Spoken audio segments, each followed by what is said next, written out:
cruise this morning begins on the Elizabeth River, named for Princess Elizabeth of England. We'll show you many types of ships, Navy and merchant marine. This tour today, we're also going to point out sites of interest around the shoreline as we head out of the Hampton Road. Located to your right, but over on the left side of the first pier. That's one of the largest floating dry docks in the United States. The dock on the right is named Titan.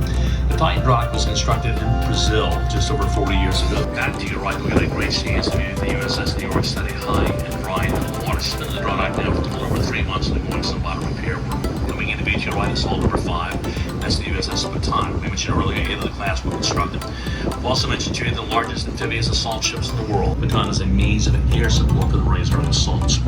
That's a big ship with a battle load, a 42,000-ton ship, making her the approximate size of an Essex-class World War II aircraft carrier. Hull number 3, which is named USS Kearsarge, so we'll see 3 of the 8 of this class were constructed on today's tour. Keep looking to your right. This past Baton is a very large white and gray boxy-looking barge coming into view. That's a barracks barge. It's currently housing the crew off the Baton while their ship's in the yard doing the repairs. Waterside, a festival marketplace. Waterside was initially built here back in the early 1980s. Several years ago, the city of Norfolk closed the building down and set vacant for a number of years.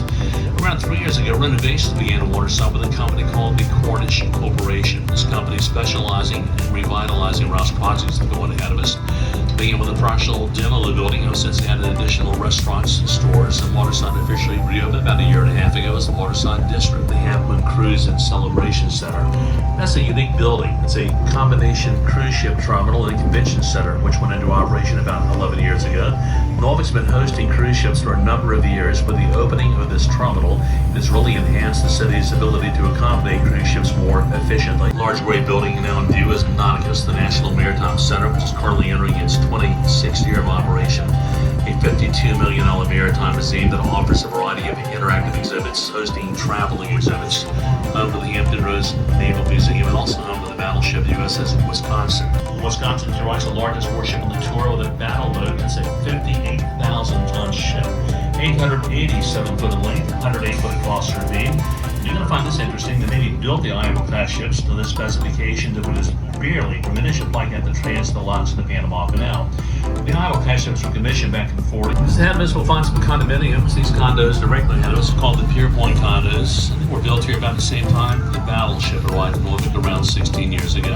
NOAA is the National Oceanic and Atmospheric Administration. At that facility, they map and chart the bottoms of oceans, harbors, rivers, bays, and sounds. In turn, the charts are used by ship and boat captains, almost the same as a motorist would use a road map.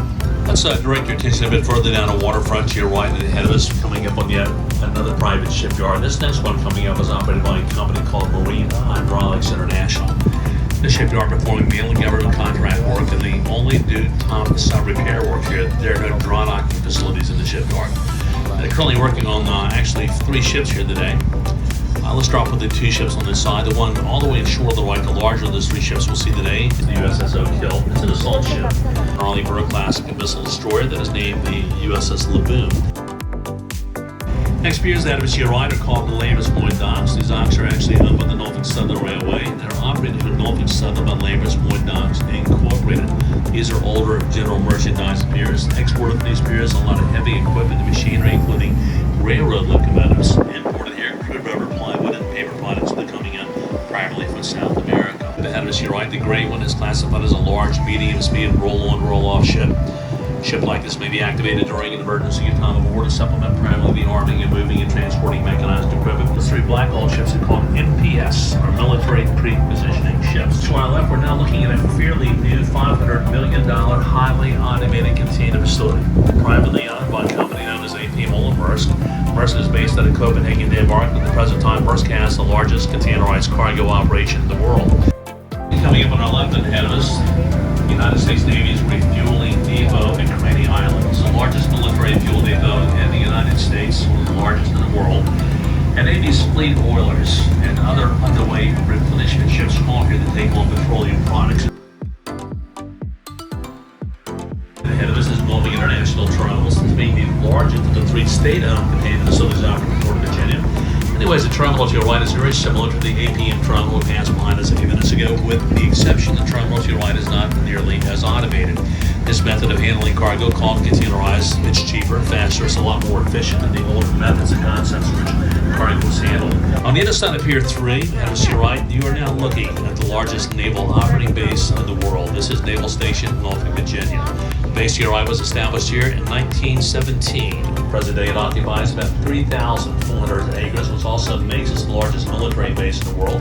Home to just under 90 warships and nearly 100,000 men and women that call Norfolk their home port. We're going to find a large white ship on the other side of Pier 1. Many of you might be familiar with that ship. That is the United States Naval Hospital Ship Comfort. Navy operated and maintained 2 hospital ships. The Comfort to your right, home port here in Norfolk, Virginia. Over a year ago, Comfort was activated at the New York Harbor. She arrived in New York in the first part of May and remained in New York for only about a month before returning to Norfolk, initially simply to help with the COVID-19 crisis taking place in New York, but also at about the same time the ship arrived, the Javits Center had opened up and they did all the COVID work. On this ship, they did other medical procedures and no COVID work on the Comfort. She was only in New York again for about a month. The ship closest to us on the side of Pier 2, that is Hull 61 USS Ramage. The Ramage is an early birth class guided missile destroyer. The Ramage closest to us is an early birth between 2 Venus launchers on that ship. One launcher back on this end of the Ramage, the other one up on her bow. Ramage carries up to 90 missiles situated in vertical launch. See here in Pier 3 today are identical. Those are both Virginia class attack subs. They're the newest and finest to be added to the U.S. fleet, considered super high speed, super quiet, and deep diving. The subs are 377 foot long, 30 feet with a crosser beam, and they would each carry a crew of about 126. Most submarines are powered by 1 nuclear reactor, and the core and the reactor plant on these submarines will power them for 15 to 20 years between refuelings, equivalent to a distance of over 1 million miles in steaming time. Up on the bow of the number 74 is a fully automated 5-inch 54 caliber gun. Up on the bow of number 87, the Mason, that's a upgraded 5-inch gun for 5-inch 62 with an effective range of about 18 miles. The mounts will pump about 20 rounds per minute. Again, the weight of the projectile about 70 pounds. Again, keep in mind the easiest way to identify these Aegis equipped ships out here today is going to be quite simple. Look at their upper structures located one of those 8-sided or octagon-shaped plates versus the Spot 1 radar. It's a pretty good indication it's an Aegis equipped ship. There's another Aegis equipped ship on the left side of the pier, all the way inshore to the right. It is a Ticonderoga class cruiser named for the Battle of Normandy, which is number 60. Side of the pier closest to us is a Ticonderoga class cruiser, number 56, named for the Battle of San Jacinto. Ship to our left, number 55, named for the Battle of Lake Tahoe. 2 ships at the base of the pier above Arleigh Burke. The ship on this side, all the way inshore to the right, is hull number 7 USS Gravely. It's a ship that many of you might be familiar with. The ship's hull number is 67. Her name is the USS Cole. She was involved in a terrorist attack that took place in the Cole at Abden, Yemen in October of 2000. They called into the port of Abden, Yemen to be refueled. While at a fueling station taking on fuel, 2 men in a small boat approached that ship. As they neared the Cole, they turned towards her and picked up speed before the crew could react. That small boat struck the Cole on her left and port side, striking the ship's hull. A tremendous explosion took place and ripped a 40 by 60 foot hole in the side of that ship. The explosion killed 17 aboard the Cole and injuring 34 others. We were very close to sinking that day had it not been for the heroic efforts of the Naval control teams that kept the Cole afloat. 3 more Aegis equipped ships on the next pier. One on this side, all the way inshore to the right, is the Arleigh Burke, named the USS Austin. To our left, the Arleigh Burke, that was number 84, the USS Bulkley. The third one on the opposite here at the end is number 66, the USS Gonzales. Now, if you look at these Arleigh Burkes, one of the things you'll notice about these ships here, right, these 3 ships here, right, have notice their superstructures are built in Charlene angles and sloping surfaces. A couple of reasons for this. These are the first class of surface warships built for the United States Navy since the Second World War that have been built entirely of steel. These are all 30-knot plus state-of-the-art warships. Next pier ahead of us, Pier 8, which is often referred to as the supply pier. We'll find 2 identical ships on Pier 8 to our right. On the side of the pier, the Kaiser class Royal, the USS Walter Dow. To our left, on the other side of the pier, one of her sister ships, which is the USS Condos. The primary mission of each of these ships will be providing rapid replenishment petroleum and other sources of the fleet at sea. Past Pier 8 is Pier 9. We're going to find 2 amphibious assault ships on Pier 9 today. The ship on the side of the pier is Hull 44, the USS Gunston Hall. The Gunston Hall is identical to the Oak Hill we saw early in the trip today. Again, this is an LSD or landing ship dock. And the ship to the left of the Gunston Hall is coming in better view now. That's number 3, which is named the USS Kearsarge. This is another one of the Navy's LHDs, the landing helicopter dock ships. That ship's just like the Wasp and also the Baton we pointed out earlier. On the other side of the pier from the number 3, we'll find another assault ship coming into view. This one has, you can see an opening on the aft end or start of the ship. That is number 19, the USS Mesa Verde.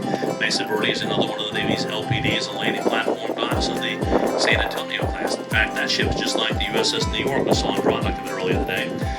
And to the left of the Mesa Verde, we'll find another one of the Fleet of Orleans. This one is just like the Supply we pointed out to you a few moments ago. That one to your right is the USS Arctic. Next pier ahead of us to your right, we'll see ships on is Pier 11, and at the end of the pier, we'll find a caption class boiler. Number 195 is the USS Leroy Grumman. The Grumman is identical to the Walter Dow and also the Canal we saw earlier. Right behind the Leroy Grumman is a Tycho cruiser named for the Battle of Belagov. Coming into view on the other side of Pier 11, and only the Navy referred to them as super carriers because they're over 1,000 foot in length. The Truman certainly falls into that category. The ship is 1,092 foot in length. The extreme width and breadth of her flight deck is 252 feet. She is the equivalent of a 24-story building at the bottom of the top of the mast. And that will give you an idea of how big the ship actually is. The flight deck of the Truman covers an area of 4.56 acres. On a flight deck of that ship, they can have 4 football games going on at the same time and still have room for spectators. When fully loaded, 39 feet of that ship is below the surface of the water. Channel depths in this harbor run between 50 to 55 foot deep. The ship will carry aboard several million gallons of fuel. That is a 100,000 ton ship, but you could always rephrase that as 100,000 tons of diplomacy. Thank you for watching. See you next time.